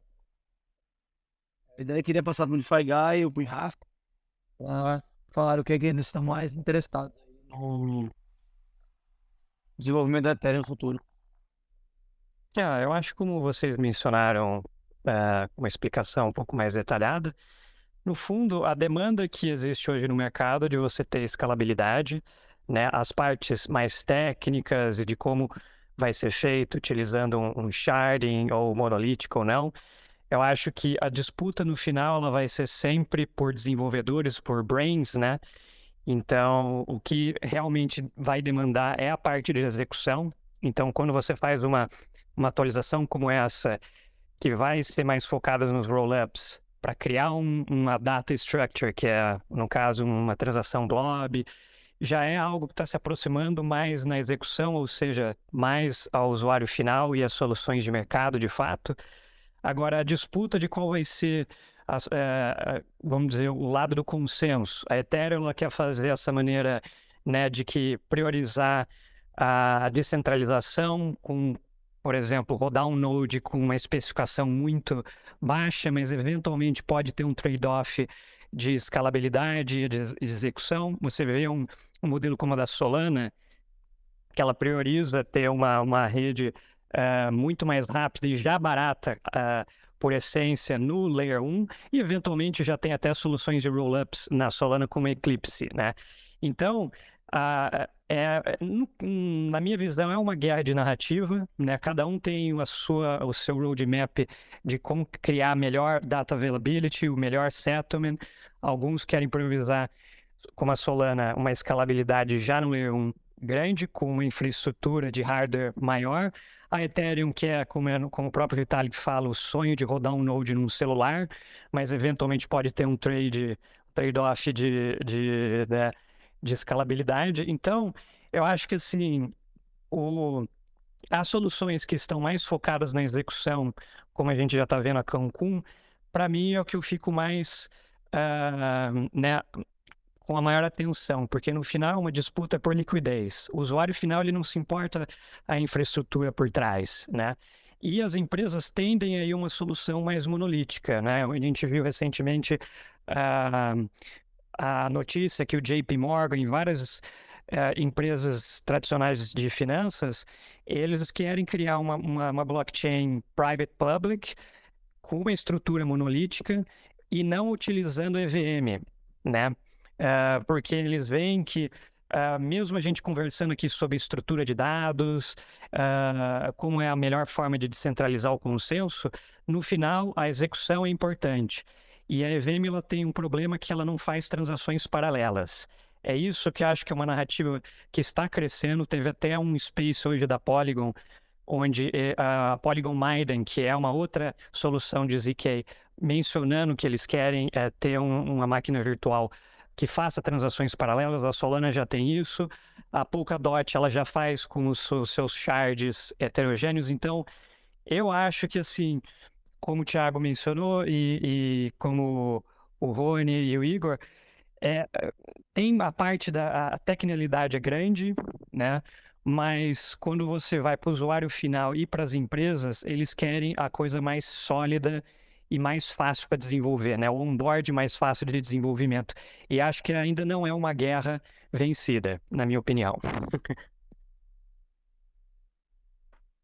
Bom, acho que todo mundo aí já falou praticamente tudo que vai acontecer com o Ethereum, até mesmo que estamos olhando, acho que todo mundo está olhando praticamente a mesma coisa de evolução dessa parte do Ethereum, né? Parabéns aí, Igor e Rony, pela puta aula aí sobre o roadmap do Ethereum.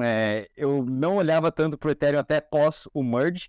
Depois que eu comecei mais a estudar um pouco sobre o Ethereum, sobre as Layer 2, os projetos que estão sendo construídos, todo esse impacto, eu sempre olhei e continuo mais olhando o Ethereum como mesmo um investimento e olhando agora, principalmente depois aí desse upgrade do Chapela, o Ethereum também como um risk-free rate, né? Ele sendo aí talvez um título de tesouro americano de 10 anos com esse yield que a gente está vendo aí de uns 5% em média. Então, eu sempre assessoro mais o Ethereum realmente sendo esse risk-free rate aí da Web3 do mercado de cripto e, obviamente, com toda essa conclusão desse roadmap, né? Processo após as etapas, até mais ou menos 2025, né?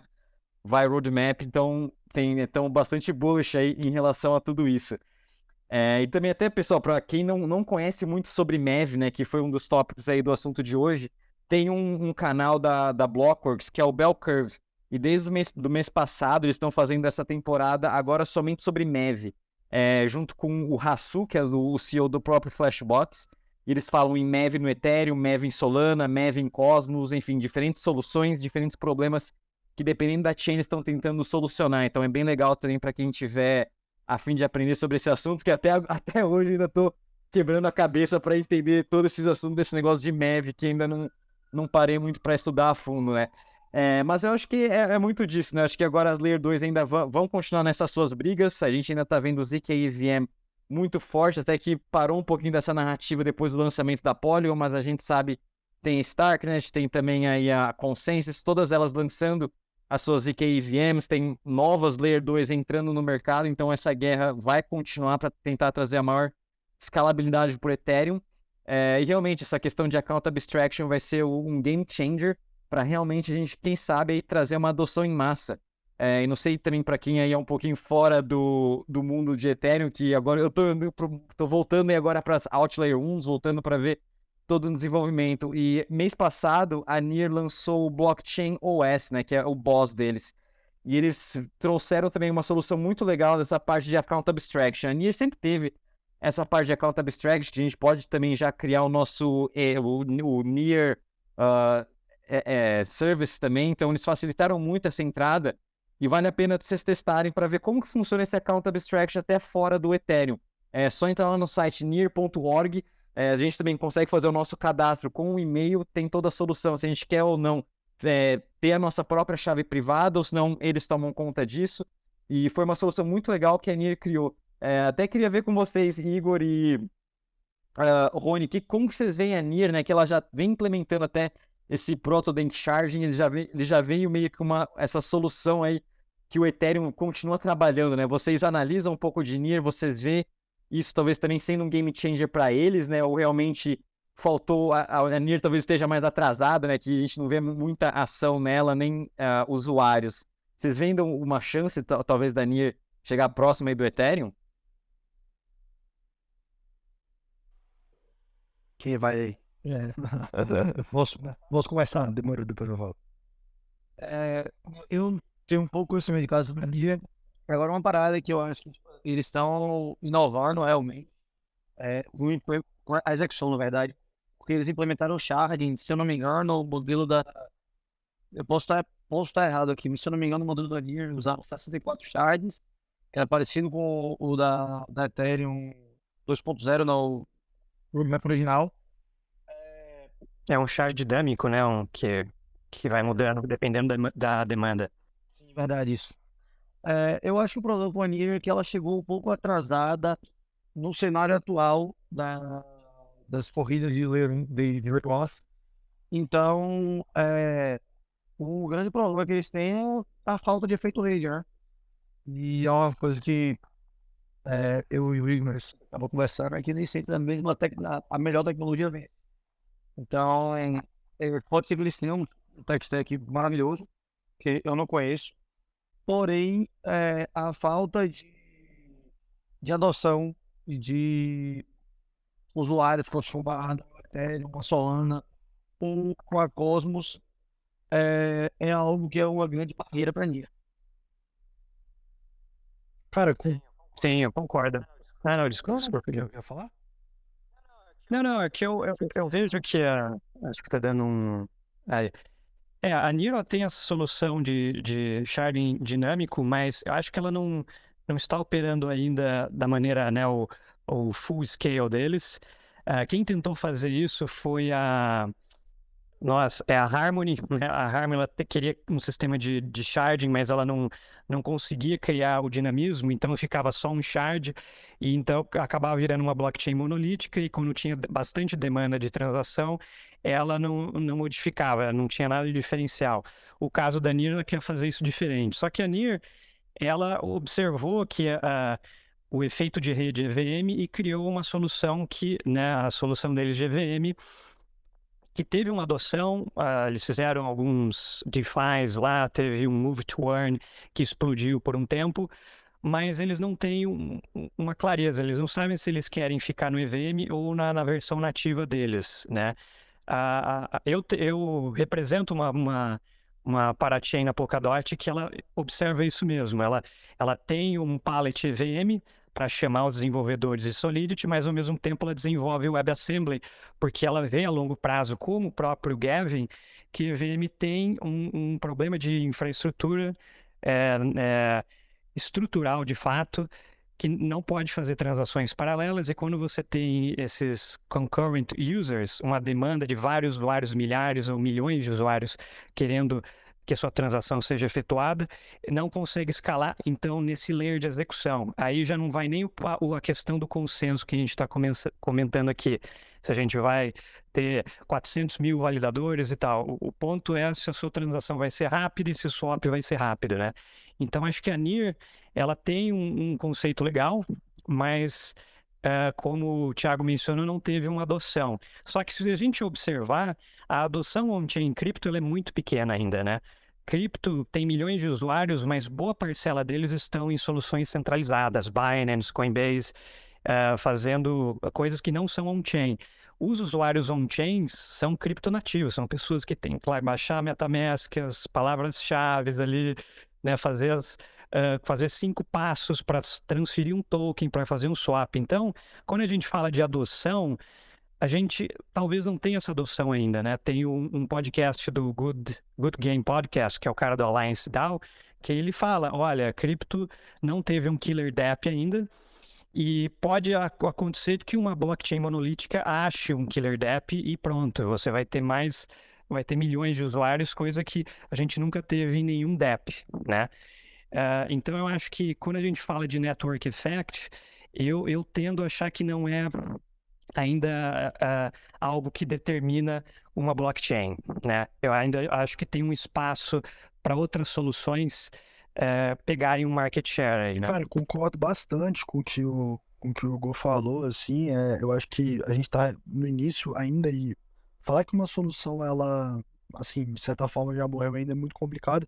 No caso da Nira, ela é um dos projetos, inclusive, que tá aqui na nossa esteira de análise, mas, assim, é algo que não é prioridade agora. A gente já chegou a estudar a tecnologia há muito tempo atrás, mas aí vale uma atualização. A gente achou interessante na época. Eu lembro que essa comparação com o modelo antigo da Ethereum, ele sempre foi bastante feito. Uma coisa que a gente sempre achou interessante foi a equipe. Eu cheguei a ver alguns podcasts para entender como que eles pensavam. Eles tinham, inclusive, acho que um quadro no YouTube que eles faziam mesmo perguntas técnicas para desenvolvedores de outros protocolos. Sempre se mostrou um time bem aberto nesse aspecto. E é uma equipe que se financiou bem durante o ciclo, né, o ciclo de alta. Eles claramente, não vou dizer que eles erraram, mas a solução deles não conseguiu surfar tão bem o Outlayer no Summer, e eu acho que eles foram bastante prejudicados por conta disso. Só que, assim, conversando com, cara, com tanto o institucional quanto o validador, que eu acho que é um termômetro interessante, eles têm, de certa forma, algum interesse e falam de alguma forma da NIR. Então pode ser que talvez num próximo ciclo, onde que novos usuários vão estar entrando em cripto e vão querer experimentar novas blockchains, eu acho que a Nina ela é um candidato forte, não, talvez não necessariamente pela tecnologia, mas é porque eu acho que o time, a capitalização obviamente vai ajudar o quanto capitalizado eles estão, mas eu acho que o time também é um time que está aos poucos se integrando bem com o cripto para também se adaptar a essas novas levas. Então é um tipo de blockchain, cara, que de certa forma, se a gente for comparar a modo cru, vai ter pontos da sua tecnologia que elas são superiores, claramente a Ethereum e até outras blockchains mais antigas, mas que vai precisar criar esse efeito rede, como o Thiago tinha comentado lá atrás. Não, como eu falei, não é um projeto que eu descarto, agora não é um projeto que eu estaria estudando, tá? Até, cara, sendo bem pragmático, assim, sobre tempo, eu acho que a gente aqui no off estava discutindo sobre você junta 20 pessoas, as 20 pessoas não conseguem acompanhar tudo que tá rolando em cripto. Não é um projeto que eu estaria olhando agora, porque eu acho que tem narrativas mais interessantes. Mas é um projeto, assim como o Rafa estava comentando, que ele está interagindo mais com Outlayer 1. Para o cara mais criptonativo, eu acho que vale a pena interagir sim, mas pelo menos pelo que eu enxergo no próximo ano, assim, não é uma narrativa que deve ganhar tanta tração, tá? De maneira geral, essa é a minha opinião sobre o protocolo. Acho que ainda assim vale ali a dúvida de entender melhor tanto o ecossistema quanto a fundo a tecnologia. Perfeito. Bom, eu também achei a mesma coisa da Nier. Faltou ela também surfar, mas realmente elas também com umas soluções muito fáceis para tentar atrair cada vez mais desenvolvedor ou pessoas que nem sabem escrever código. Isso que eu gostei bastante. Eles estão querendo facilitar muito. Eu acho que futuramente qualquer pessoa, agora com o chat GPT, né, vamos conseguir escrever código com AI. Então, essa integração deles também é uma coisa que eu estou de olho e ver, quem sabe, possivelmente, como até mesmo a Ethereum, né, os desenvolvedores da Ethereum vão começar a integrar AI, talvez no seu roadmap, fazer algumas coisas que até a Solana começou a se mover em relação a isso. Então, acho que é uma coisa para os desenvolvedores da Ethereum começar a pensar também.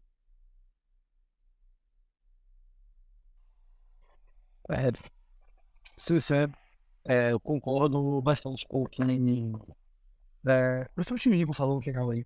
Eu acho que temos narrativas mais interessantes para o curto e médio prazo.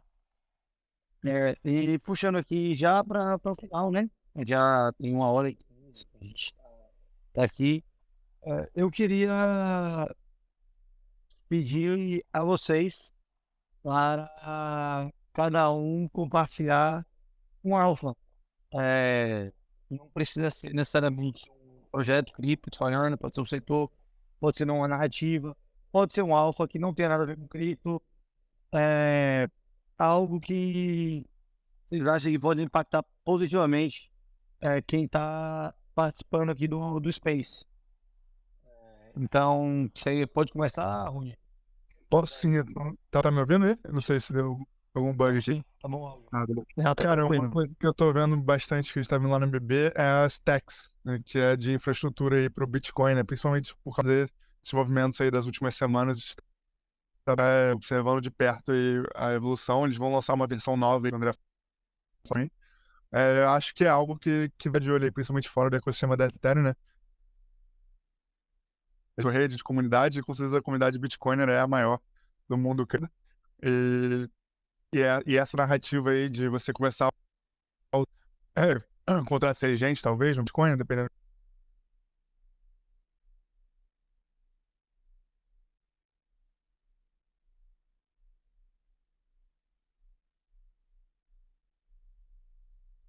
Acho que caiu, né?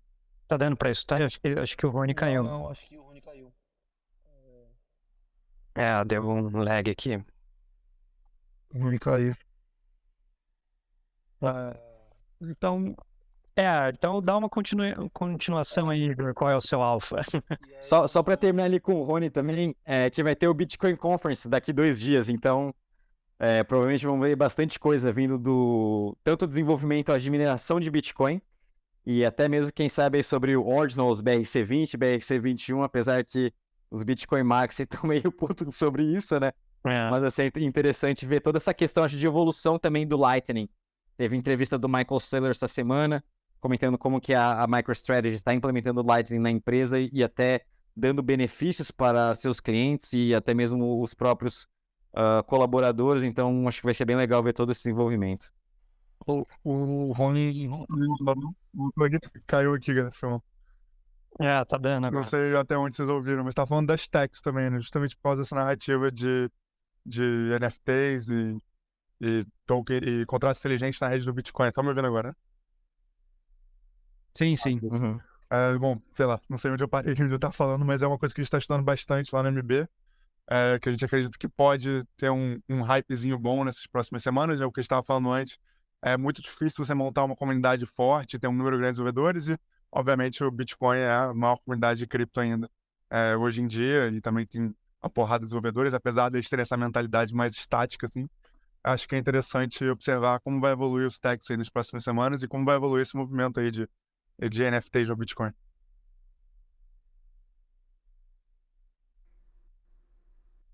Opa. Agora pode falar a sua, Igor. Cara, eu não. Vou ser bem sincero, assim, eu tô tentando emplacar meu bingo desde fevereiro. É inclusive meu fixo lá do meu Twitter, porque na verdade eu listei lá os 5 setores que eu basicamente estou olhando, né, em ordem de prioridade. Inclusive os estudos que eu faço, além dos projetos, são esses projetos novos, mas mais por conta da tecnologia. Né? Se eu tivesse que falar, cara, um projeto, acho que por hora seria Celestia. Acho que pra quem não sabe, eu e o Thiago, a gente fez uma epopeia na semana passada, né? Pra rodar os dois aí de Celestia.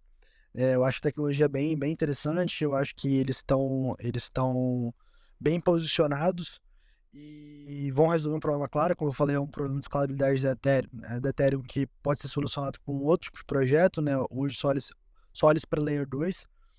Tá olhando para a DVT também, eu acho que o Obo é um caso claro, assim, eu não sei como isso pode se traduzir em token, se eventualmente vai ter token, mas eu acho que eu estaria olhando a tecnologia também. E os outros projetos, cara, são mais gerais, quem tiver curiosidade, olha lá no Twitter. Acho que o caso da AIG é um caso legal, um caso que ganhou tração agora, mas que a narrativa já vem ganhando força desde o final do ano passado.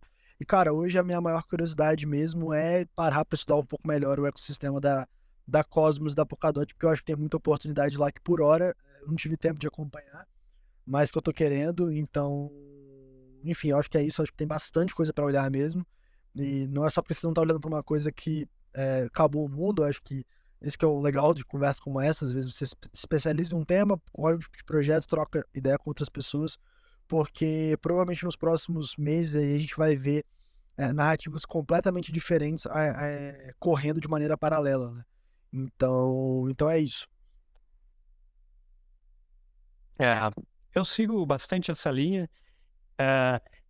Vamos dizer assim, se a gente tiver um próximo ciclo que possa começar ano que vem, pós-halving do Bitcoin, o problema da escalabilidade vai ser sempre latente em blockchain. Então, seguindo os Layer 2, como a gente está observando a Scroll, que é interessante, que é EVM, tem a linha, que é da Consensus, agora tem essa narrativa dos rollups não EVM, que querem apostar de que o problema estrutural de escalabilidade da máquina virtual do Ethereum é um ponto a ser tocado. Por exemplo, a gente tem a Fio Labs, né, que levantou acho que 40 milhões de dólares recentemente, e como o Igor mencionou, a Polkadot está em um desenvolvimento contínuo, né? Ela está seguindo um roadmap, ela vai atualizar no futuro o block time, né, que chama...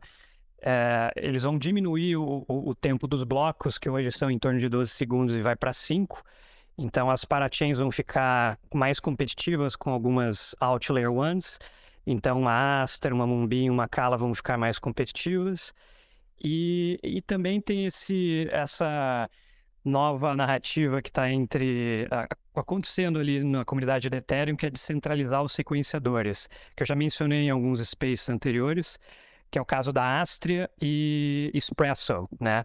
Então, eu acho que essas são as áreas que eu ficaria mais de olho. E um pouco também na Cosmos AppChain, né? O conceito de AppChain pode crescer no próximo ciclo. E tem a Canto, né? A Canto é uma blockchain EVM, né? Mas que conseguiu algum volume e um TVL significativo. Eles têm um sistema de public goods, então eles criam tipo uma DEX e um lending do povo, né? Então, os usuários têm controle, não é necessariamente uma empresa ou uma foundation, então é um projeto para ficar de olho também. Boa. No final também estou bastante de olho agora em Cosmos, principalmente hoje que lançou a nova chain na Neutron. Tem também Stride, que veio para trazer a parte de liquid staking do Cosmos, né, o token ST Atom.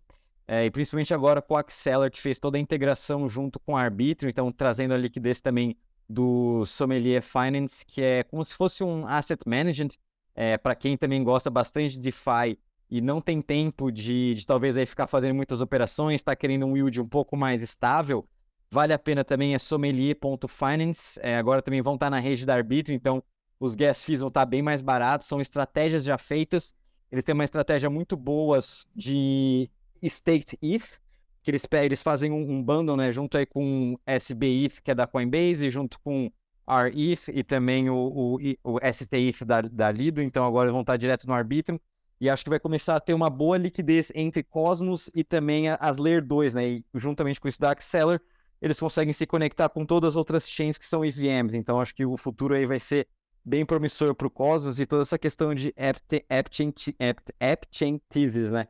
E não sei se vocês viram hoje até a Uniswap estão propondo agora uma parte do fee switch para começar a ser implementada talvez aí com 1/5 do valor das pools de liquidez para ser implementada primeiro na Polygon V3, na Uniswap V3 da rede da Polygon. Então, acho que vale a pena aí ficar também acompanhando um pouquinho de Uniswap e toda essa discussão do fee switch, que já vem sendo muito falado aí desde o ano passado, né? Estavam ou não já em discussão de fazer esse fee switch ou não. Pô, bem interessante do fee switch. Eu achei que essa conversa tinha dado uma bela acalmada no passado. Bastante. Vai ser legal ver o comportamento do preço da Uniswap, né? Como que o pessoal vai gostar ou não. Sim. Rapaz, vocês falaram de tanta coisa aí, tanta coisa que eu tô interessado. Como o Igão falou aí, a gente fez uma epopeia para conseguir rodar o Node da Celeste. Eu acabei deixando o equipamento do computador em São Paulo, outro no Rio de Janeiro. Depois, eu tô bem bullish com a tese de valorização geral, Celestia, e aí, juntando com isso, a Fuel, que está desenvolvendo. A Fuel já tem, na verdade, a Fuel V1 é um rollup feito para pagamento, se não me engano, na Ethereum, e é o único rollup imutável que já está no seu estado final. Ele acabou não conseguindo muita adoção, não tem muita utilização, mas eles estão desenvolvendo um próximo rollup com a própria máquina virtual que resolve os grandes problemas da VM, que é a paralelização. A tese de descentralização dos sequencers também, que vem da Astria e da Espresso, se eu não me engano, a pessoa da Astro, o CEO, ele era em Celeste. O co-founder, o CEO da no Labs é co-founder da Celeste. Então, e todos eles estão no ecossistema da Cosmos, né? Então está se criando tipo, uma modularização a partir de uma tese e vários desenvolvimentos interessantes saindo daí. Então eu estou bem bullish e bem curioso para saber o que vem daí quando a Celestia lançar a sua mainnet. Está prevista aí para o terceiro trimestre desse ano. Para Sewell e os rollups e as novas tecnologias que virão de lá. Estou bem interessado nisso.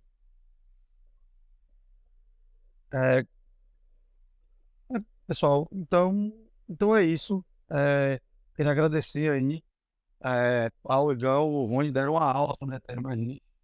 Agradecer ao Rafa também, que participou com a gente. E agradecer a todos que estão aí que estão nos ouvindo, estão dispor do tempo para ouvir a gente, falando aqui por quase 1h30.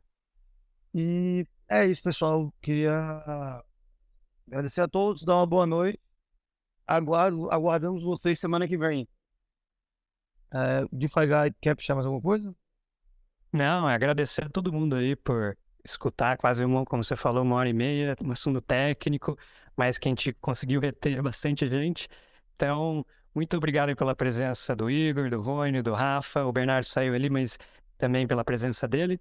E esperar a próxima semana aí, que temos mais novidades. E comentar que nós temos uma ideia de postar os Spaces no Spotify e fazer também umas animaçõezinhas com áudio no YouTube, para que você tenha ali uma interface mais fácil para consumir nosso conteúdo. Sim. Isso aí, a gente estava falando, estamos desenvolvendo. Tentar botar isso para ficar pronto até o começo da semana que vem. E lembrando, semana que vem vamos ter 2 founders, o Léo e o Vinícius da NFTFi, aqui como convidados do nosso Space. Então, pessoal, boa noite e aguardamos vocês semana que vem. Animal, muito obrigado, pessoal. Boa noite aí.